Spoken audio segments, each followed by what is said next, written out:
to pinapanood, mahal mo pa no?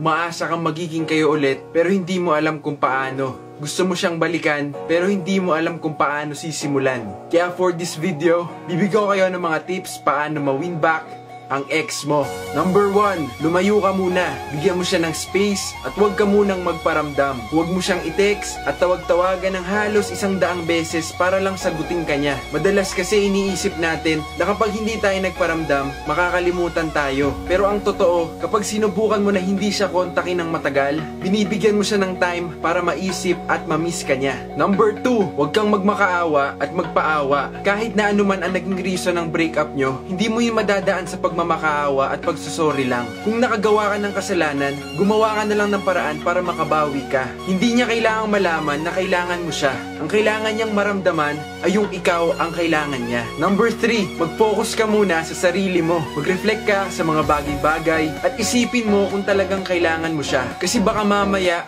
namimiss mo lang naman pala. I-enjoy mo yung time mo mag-isa at ipakita mo na kaya mong maging masaya kahit wala na siya. At kapag nakita na niyang masaya ka na ulit, siya pa mismo ang babalik sa'yo dahil nakikita na niya sa'yo yung taong dating minahal niya. Number 4, kapag nagawa mo na ulit maging masaya mag-isa, nun mo maiisip kung talagang gusto mo pa. Kung tingin mo handa ka na, saka ka makipag-communicate ulit. Admit your mistakes. Ikaw na ang una magbaba ng pride kung alam mong ikaw naman talaga ang may kasalanan. Hindi naman kasi kompetisyon ng isang relasyon. Walang mangyayari kung pareho niyong titiisin ng isa't isa. Basta ipakita mo lang na sincere ka. At number 5, start again. Huwag kang magmadali at isipin na kayo na ulit agad. Magsimula ka ulit sa umpisa. Tratuhin mo siya as a friend. Or kung gusto mo, special friend. Pero hanggang dun lang muna. Dahan-dahan lang hanggang sa maging komportable at malapit ulit kayo sa isa't isa. I-try mo ulit i-build yung trust at yung chemistry. Makapagkwentuhan ka sa mga bagay na ginagawa niyo dati at sa mga bagay na ginagawa niyo ngayon. At kapag naramdaman mo na pareho na kayong masaya,